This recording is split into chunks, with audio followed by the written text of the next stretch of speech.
Apple, born and bred in California, is now putting down roots on the East Coast, a billion-dollar engineering hub in North Carolina. It'll be Apple's first corporate campus on this side of the country. The state won the deal in April after trying for more than 2 years. It's one of the biggest corporate expansions announced since the pandemic, which has changed everything in the battle between states for business and jobs. CNBC's Scott Cohn now on Apple's new foothold in the Tar Heel state. This is a really common sound in North Carolina's Research Triangle region these days. The housing market is booming. Building permits in Raleigh up nearly 67% from a year ago, already in overdrive before word that Apple is coming to town.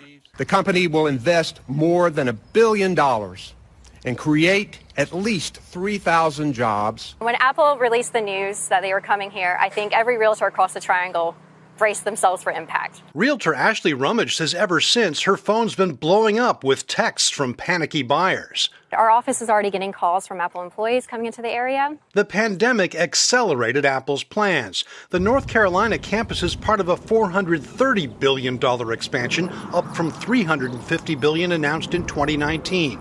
Sources close to the talks in North Carolina say talent and quality of life sealed the deal. They have a choice and could have gone any place in the world, but they chose North Carolina. But the state had to overcome a checkered past on inclusiveness.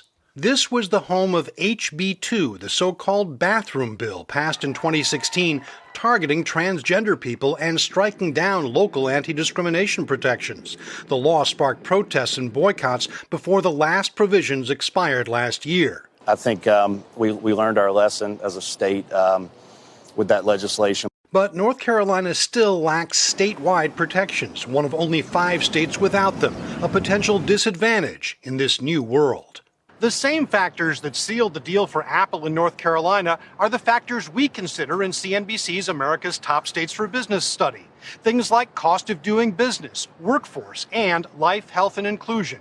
You'll be able to see where North Carolina stacks up, and your state too, at topstates.cnbc.com. America's Top States for Business coming to CNBC next week.